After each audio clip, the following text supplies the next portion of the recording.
It's game weekend. Aston Villa versus Tottenham Hotspur Football Club in the battle for the UEFA Conference League. Join us as we do the preview show.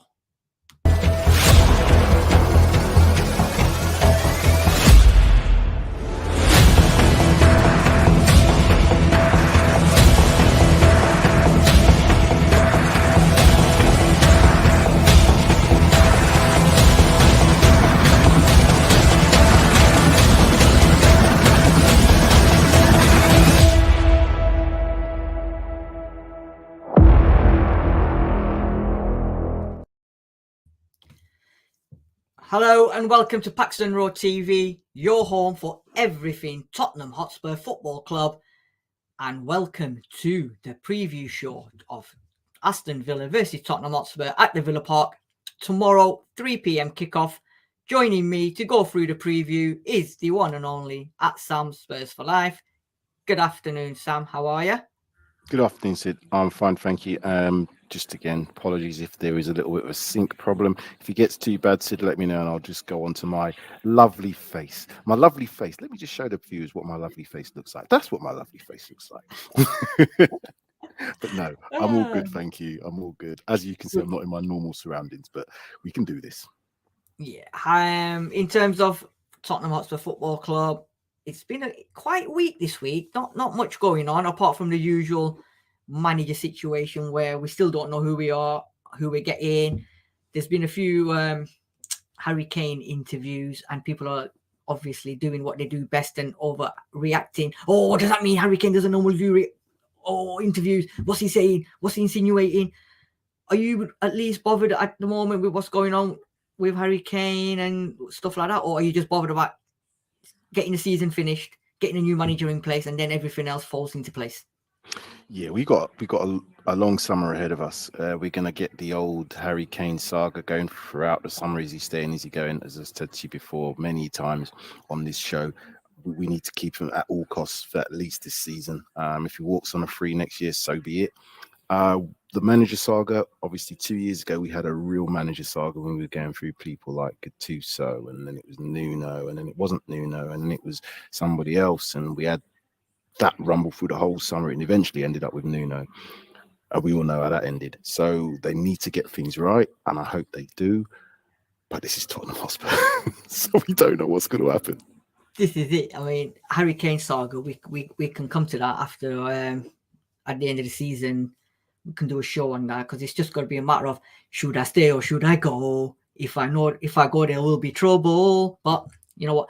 And what I heard yesterday, or what I read yesterday about the manager situation, is Tottenham Hotspur Football Club and Daniel Levy have decided they don't want to go through the same palaver as they did before they appointed Nuno. They're going to have somebody in place. They're going to have a set plan, and they're going to do it that way, not panic like they did last time. I don't believe that one bit whatsoever. It's now been how many months since Conte's gone, and they're still dilly-dallying. But that's a conversation for a different day on a different show. What we are here for is the preview show. Like I said at the beginning, it's the battle for the European Conference League. Please make sure you subscribe to our channel. Make sure you smash that like button when you're watching later on. And obviously put your comments in and we will read them out if we have to at the reaction show. So, Sam, this is a big game tomorrow. I mean, Aston Villa Spurs, in all essence, both decent clubs, both with history. But now going into the game tomorrow, everyone's now saying it's the battle for the European Conference League because Liverpool are in 5th, Man United 4th, Newcastle 3rd. Them three teams are going to go for that Champions League final spot or the 2 spots and the Europa League 1. We're just now battling with Aston Villa and Brighton. Agree? Totally agree. Now, in terms of how the Europa League placings go, there is going to be a little bit of higgledy-piggledy ups and downs, ins and out, rounds and rounds, because obviously Man City, depending on what they do, Manchester United, depending on what they do, I don't know if that means an extra place, blah, blah, blah, whether it goes down to 6, because I think 5th is Europa, 6 is conference, is it? or 7th Yeah. is conference. I can't remember. Anyway, like you said, we're battling it out for Aston Villa for whatever place we get. I believe we're going to be somewhere in between 6th and 8th come the end of the season. Is that where we should be based on our goals conceded? We certainly should be in that sort of position. It's a false position where we are in terms of the goals conceded. And that's the same for Manchester United, but they've been able to pick up wins with 1-0s and clean sheets. Now, had you said to me 4, 6, 8 weeks ago, would we be able to win any more games this season? I would have said to you no, and I think you said the same thing. But we've seen a subtle change in the way that Ryan Mason has approached. It's not to say we want him to be manager full time, but I do want him to learn. I do like his character, and I hope that the players will play for him for this weekend because it's going to be a tough game. Yeah, and exactly what you've just been saying. Looking at the table here now, won't talk much about it, but Newcastle 3rd on 65, Man United 4th on 63, both played the same games. Then come Liverpool on 62 with a game in played one more game than Newcastle and Man U. We're 57, so we're 5 behind Liverpool on the same amount of games. Brighton are 2 behind Spurs, but played 2 less games. And Aston Villa on 54 points, 3 points behind Spurs. So it's like you said, 3, 4, and 5. I think it's going to be them 3. Which positions they end up in, we don't know. 6, 7, and 8. Again, it's all open, and depending on how we've just got to win all 3 games. It depends on Brighton. It depends on Aston Villa. 6, 7, and 8 could be any 3 of them moving around, doing a swap, and just up and down, up and down. Agree? You see, for the Premier, yeah, I do agree. I just wanted to add on to that. For the Premier League, Sky Sports, this is fantastic. They're having a battle for the top. Manchester City versus Arsenal. They've now got a battle with Liverpool back in this battle, and Manchester United, Newcastle United for Champions League, which we should have been battling for, but we're not. And now you've got 3 teams below that in Tottenham, Brighton, and Aston Villa, who will clearly be battling for 6th, 7th, and 8th. No other team can get past us or them, I don't believe. So yeah, I think it's a win-win for the league. It's a win-win for Sky Sports.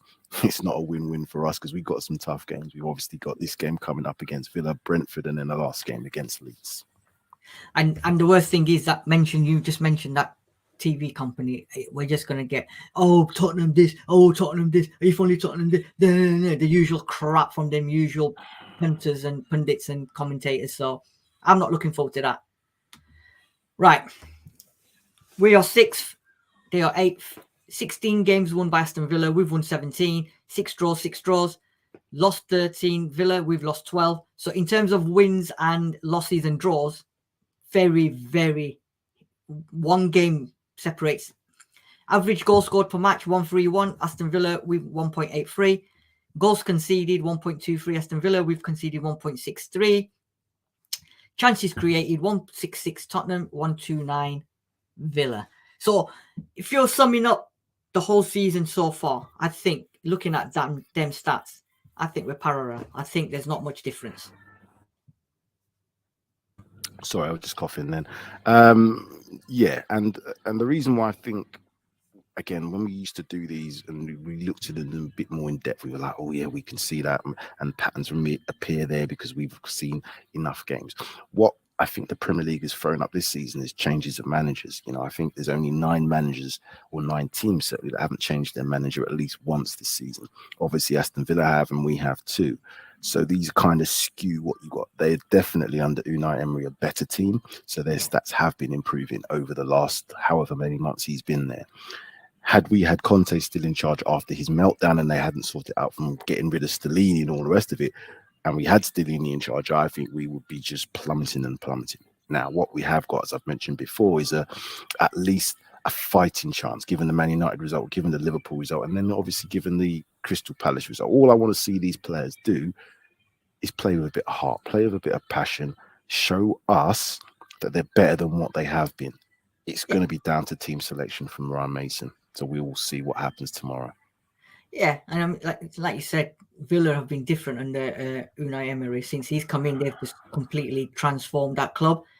I know they had a blip last week, but you know they've been doing well. And had we had Conte carried on, who knows where we would have been? I mean, there's been a little bit of stability now under Mason, and I totally agree with you. Now, the last 3 games, I just want a bit of passion as well. And try and play the Tottenham entertainment games. But we shall see. We shall see.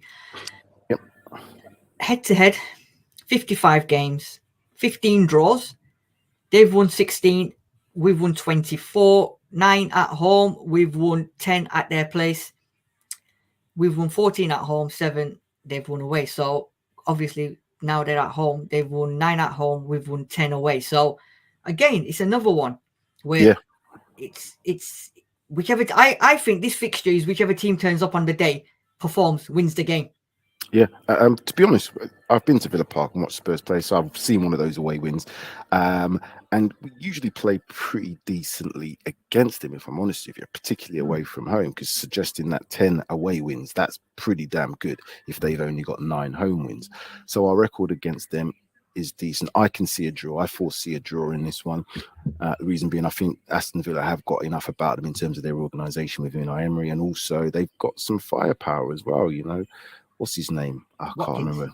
Ollie Watkins. Ollie Watkins seems to be a different type of player playing under Unai Emery. He's got talent. I wouldn't say he's top tier talent, but I certainly think he's a player who will cause us problems. So how we set up defensively is going to be important, and also who plays in that midfield area. We know that Basuma's potentially back, potentially could start. We've seen that Kulishevsky, Richarlison are all around. Emerson's now back in the fold. Poro's been playing better. That left-hand side is going to be a slight problem for us because we've only got the choice of, I guess, Ben Davids or Ivan Perisic. But if we said and match both squads up at the beginning of the season, even now, without looking at results, I would say we have a better squad. But time will tell whether that is going to be better for us to beat Aston Villa tomorrow. Yeah. And if we're looking at the previous fixtures, so 2021, Villa 2, Spurs 1, Villa 2. October 2021, Spurs 2, Villa 1, so reverse. 9th of April 2022 at their place. We won 4-0. And January 2023, Spurs 0, Villa 2. I was at that game. It was a poor performance again. So you're looking at that. They've won 2, we've won 2. See, that's got 3 home games for us in there, but the results don't look great for us when we look at the home results. 2 losses and 1 win. But if you count that April last year result, 4-0 for Spurs, obviously Unai wasn't there at that particular time. But I think that was it Dean Smith? Dean Smith in charge then? Dean Smith? I think it was, yeah. I think it was Smith. Possibly Smith. Oh no, Smith. Gerrard? Was it Gerrard? Might have been Gerrard actually. Anyway, I don't really care. That was a good result for us at the time, but I cannot see that being the same result this time around. It's going to be a much closer game. The only thing I would say about Villa is, do they believe that they can get into that top 6 sort of area? They are currently, if you looked at him, mathematically probably the worst off of all the teams because they've got the same games as us. They're 3 points behind us. What's their names? Brighton have got games in hand, although they had a tonking from Everton, so their confidence is going to be shattered. So it really does depend on what we do tomorrow. So like I keep saying to us, if we play with passion, we play with heart, we have got goal scorers. Harry Kane is on a mission to score as many goals as he can to take off the amount of goals he just has to score for the next few seasons to beat Alan Shearer's record. So he's motivated, I know that. And I think there's players now, hopefully Ryan Mason's got into their heads that they're playing for their futures. Whether that makes a difference to some of them, we know that some of them don't really give a toss whether they're playing for their futures or not, but they all should be looking to at least show the fans that they mean business, and that's all I want to see. And Villa, they'll be thinking to themselves that, we can get this 6th position because they're not playing bad. I mean, if you look at out of the 3, they've all right, they had a blip last week, but they've been doing quite well. They've got players that are confident. They've got McGinn, they've got Ramsey, they've got good goalkeeper. Mings has been doing all right defensively. Watkins, obviously. They've got players in there, and they've got a manager as well who believes in them players, and the players believe in the managers. So I still think they've got I don't think they'll be thinking to themselves they're out of the equation. I still think they think they've got every hope because they're probably looking at us and they're probably thinking Spurs blip here and there most of the time. Brighton have just lost 5-1 to Everton. So, you know what? If we get our heads together, and like I said at the beginning, we've just got to win our games. They'll be thinking exactly the same. That, you know what, guys? We just need to win our games. And if they do that, then, like you said, the TV companies will be loving it because it's going to go down to the wire. Yeah. Looking at the last 4 games, I know we've talked about this many times, and I've just put it up because it's consistent. It's consistent. We have a laugh, don't we? We have a laugh. Our last 4 games, their last 4 games, they lost to Wolves 1-0. We lost to Wolves 1-0 as well. They lost to Man United 1-0. They beat Fulham 1-0. And they drew with Brentford 1-1. So see, you can see already 1-1, 1-1. They've not scored more than 1 in the last 4. Whereas we've beaten Palace 1-0, we lost to Liverpool 4-3, drew with Man United 2-2, and we lost to Newcastle 6-1. So we've played the top guns in them games. They've literally only played Man United, but again, this doesn't mean anything because Villa Spurs games are always good games. Both, we've got an interim manager who passionate about Spurs, wants to win the game, is playing for his future, looking for probably a management job, players playing for the future. Whereas Villa, got a new manager coming, he's now looking for stability, he's looking at building a squad for next season, and they'll be on a high. So I'm not really bothered about the last 4 results. No, but what I can look from that, and I can kind of gain some sort of direction, is that they clearly are tough to break down. They've only conceded 1 goal in terms of each game with those last 4 games. You can see that they have struggled in terms of their attack, but they hadn't struggled before that. They were scoring goals because I think Ollie Watkins has got the most goals he's scored in any season that he has been playing, and certainly I think after the World Cup he's in the top 2 or 3 in terms of goals scored. That was a few weeks ago. Whether that's the same now, because Haaland and Kane have been scoring goals. But he's certainly up in the top 5 in terms of goal scorers. We're just all over the place. But I think if we take out the Newcastle game and then we look at those games afterwards, that's when we started to get a little bit more stability. The Liverpool was a bit of a freak. The Man United, again, we went down 2 goals. Liverpool went down 3 goals and we came back. I'm hoping that we can have more of a Crystal Palace performance and keep the goals against down and get them on the counter-attack, because I think it's going to be a counter-attack game for us. I don't know how they're going to play because he's a tricky man, that Unai Emery, ex-Arsenal as well. He's going to want to put it on us without doubt. They've got players for counter-attacks. They've got players, Ramsey, McGinn, Watkins. They've got players, and I think, like you said, he's a very clever man, their manager, and he'll probably go for the counter-attacking because he knows he's got players with pace that could potentially damage us depending on which team we pick tomorrow. But I'll just add to that, Sid. He might look at the games that we've actually played recently, apart from that Crystal Palace one, and think to himself, if we put it on them, get a couple of goals, get the crowd in this game early, what I mean? We've seen, we can concede 6 or 5 goals in 20-odd minutes. So it's not beyond the realms of possibility that if we don't have the focus and we don't have the confidence that could happen. However, what I will say to Mason is he's been strong. He's got Dyer out of that middle. The only problem with that is Romero's a little bit all over the place. I'm not sure he's right for that, but we've now got Emerson back in, and I hope that stability in terms of how they set that defense up will make us at least harder to break down. I still think Villa will score against us, but hopefully not 4-5.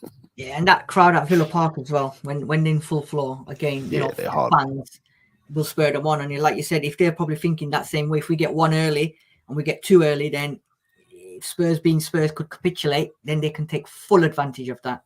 Yeah. What I will say though is sorry to interrupt you. What I would say before is when previously in the old regime, the Stellini Conte regime, if we'd have gone a goal or 2 down, let's say Newcastle and back, then I don't see us getting back into games. But we've seen clearly now the Liverpool one was a massive turnaround. To do that at Anfield, and then to lose it like we did was obviously heartbreaking. But the fact that we scored 3 goals in the second half at Anfield suggests a lot for me. But it's fine margin with football, and we saw the fine margins when they brought Lucas Moore on. We hope that doesn't happen again. And nobody's going to remember, and no one's going to remember that we came back from 3-0 down to draw 3-3. Because all people will remember is we lost the game 4-3. Exactly. So, moving on to the final section, before we do the prediction. Last week, it was quite intriguing because I was at the game, and when the team came out, and I was like, interesting, because I didn't expect Emerson Royal to be playing. And then when I saw the team and when I saw the formation, I know even if you go on BBC website and you look at the stats for last week, they've put it down as a 3-4-3 formation. And we had this discussion the other day. I think Sean and yourself as well said we went that way. And I said no, because when I was at the stadium, I saw we went 4 and then 2. That's how we done it that way. So I think tomorrow he's going to go exactly the same. I think he's going to go with, obviously, the keeper in Forster. I think he's going to go with Langley and Romero as the 2 centre-backs, with Emerson Royal and Davis as the right back and left backs, with Pedro Porro and Son as the wingers, 2 in the middle, Skip and Højbjerg. Although I'd like to see Sarr in there instead of one of them 2, but I don't think it will happen. And I think he will go with Richarlison and Kane up top. The reason I'm doing this is because last week, I think the partnership on the right between Pedro Porro and Emerson Royal was solid. The fact that we had one going forward constantly, and he was always looking for that avenue going forward, asking for the ball, crosses in. And obviously the Harry Kane goal came from his cross. Emerson Royal can go as much forward as he can, knowing that he's got Pedro Porro. However, he's a better defensive player, and some of the challenges he was doing it was good to see. Plus, Porro was helping him out. Son last week, I've never seen him do what he was doing last week, and the amount of times he came back to win possession back in our own half, in our own box, was quality as well. Obviously, I think David said it took him about 8 years to realize that there is the art of defending. I don't see him changing the same. I don't see him changing from last week. Do you see him making any changes from last week? In terms of personnel, I don't think so. It's a winning team, and I think they played well. I didn't see all of the game. I watched enough of the highlights to suggest, well, highlights can be deceiving, but it looked like we had more control in the game, and by the stats, it looked like we had more control in the game than we've seen previously. This system here is basically on paper. It's a defensive shape and also an attacking shape, with the attacking shape being more fluid. With this defensive shape, I think what we find is that they'll rotate into a back 5, and then you'll have Richarlison come into that left position. Harry Kane will be central, and Son will be that front player. They may even, if they want to, go into a 5-4-1, because you can get that. You can get, Ben Davies across to Porro. You can then put 4 men in there with Richarlison on that right-hand side, the 2 midfielders, and Son on the left, and obviously with Kane. So it's very fluid from an attacking perspective. Defensively, we know that our Achilles heel is in defence, so we can't effectively play with 4 at the back, although we'll play with 4 at the back when we've got the ball and got good possession. My only problem is when we have transitions, i.e. when there's like a quick counter-attack, when they regain the ball, how do we react? Who's going to get into the positions quickly enough? If Porro's way up front, Emerson's going to have to work really hard to get from his position as a right back into that back line to make it an extra 3, and then Porro's got to do his best to get back, and then we've got to get the shape. But it's going to be interesting, because I do like the fact that we have got this fluidity. It's not as rigid and as stale as what Conte and Stellini are doing, and I'm hoping that these players can at least adapt to that, because they can play, but they can't keep clean sheets, or very rarely.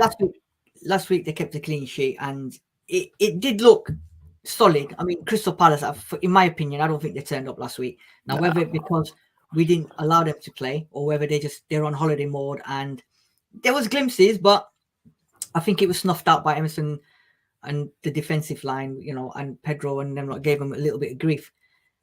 Listen, I saw they had some good chances. There was some ones where they, as I said, Romero was all over the place, and they cut through us, and they was right in front of the goal, and we were lucky not to concede, but we didn't concede. So, you can put that down to luck, or you can put that down to good play, one of the two, or probably both. But what I think we have now is the fact that, you know, Crystal Palace had a lot of attacking talent in that team, and I think, like you, they were probably on the beach. I don't think Aston Villa are quite on the beach yet, because they have got something to play for, and the manager wants to prove himself that he's at that level. As I said, ex-Arsenal, he's going to want to stick it on us, mate.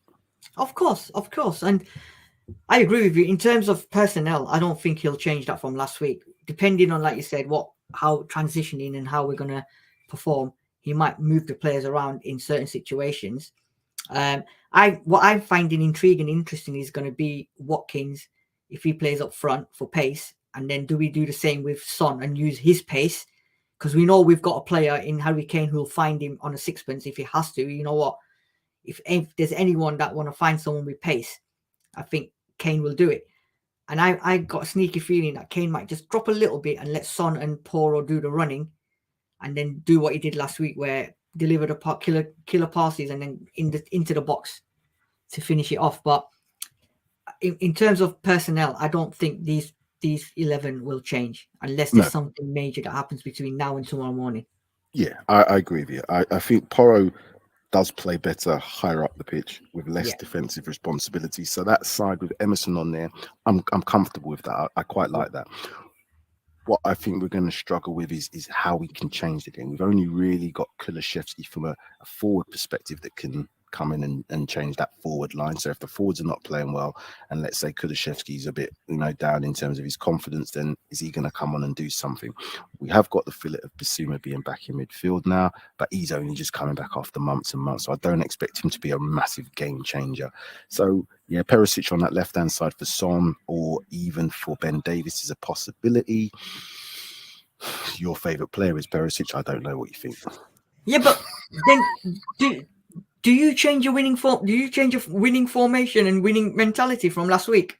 No. All I'm saying is those are potential changes to come in during the game as substitutions. If we have to, we can go into a proper back five if you bring Dyer in, even if you bring, let's say, Sanchez, or I don't think he's going to come in this, but anyway, no. But in the front area, like I said, Kulusevski could come in. You could potentially then drop Porro. If you wanted to, you could go really attacking and play 4-4-2 or 4-5-1, or you could go more ultra defensive and play like the 5 at the back. So we're going to play a bit of a hybrid between the two, and it all depends on who has control of the game, how they approach the game, and who gets that first goal. I think if we get the first goal, we can play in the counter-attacking style and let them have the ball, and hopefully we can defend better, because I think we've got better defenders now with Emerson being back. And remember, we were talking about Emerson like he had to go. I can't believe I'm saying that about him, but he's a bloody big miss that we had. So yeah, I think it's going to be interesting, mate. Right, there you go, mate.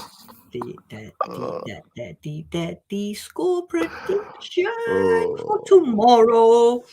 And if you're watching in the comment section, please put in your score predictions as well. Let's see how confident everyone is after last week's 1-0 win against Crystal Palace, or is it going to be business as usual?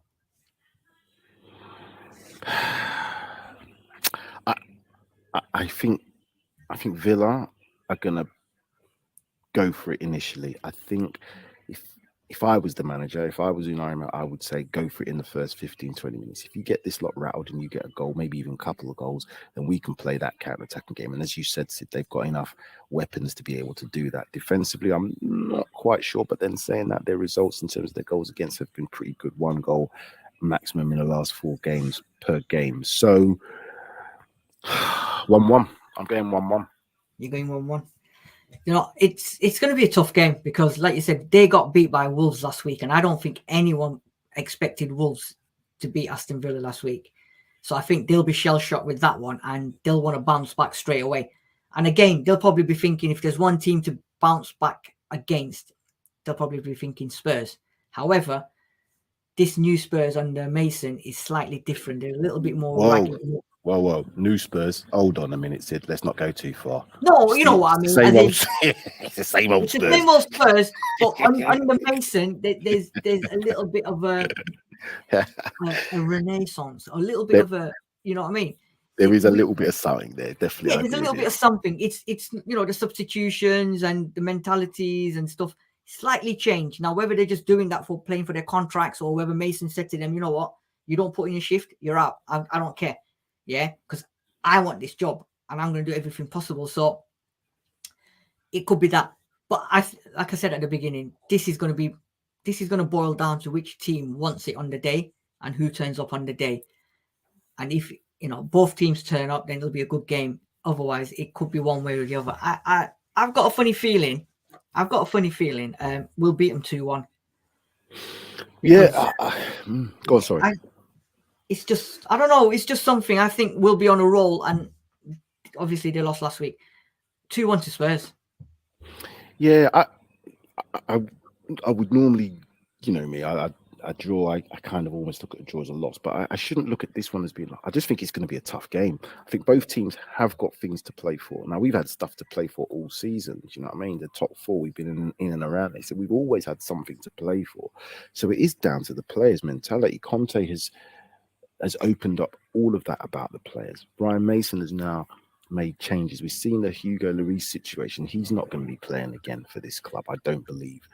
So he's making decisions that are the right ones if you're looking for someone who's got that sort of status, but he can't be the manager long term at this moment in time, in my opinion. So in terms of players playing for him, some of them are like, well, yeah, mate, I like you, but you ain't going to be the manager next year. So do I really need to play for you? Do I really need to put it in for you? But this is Tottenham, and this is an opportunity now for these players to show the fans. It's all about the fans now. It's not about anything else. It's about the fans. These away fans, yourself, you've been to away games. When I've been to away games, we sing throughout the whole, doesn't matter. And for those fans who went to Newcastle to have to experience that, we should never experience that again. Absolutely. I totally agree with you. Right, Sam. Thank you very much for your interaction. Thank you, everyone, for listening, watching. Please make sure you subscribe to our channel. As we've explained before, we are moving on to a new format next season. So keep watching this space. Most of all, smash that like button. And please make sure you're following at Sam_Spurs for life and at Sid_Spurs. We hope you have a great evening tonight. Enjoy the game tomorrow. We'll be back with a reaction show. Thank you for watching. Come on, you Spurs. Go on, you Spurs.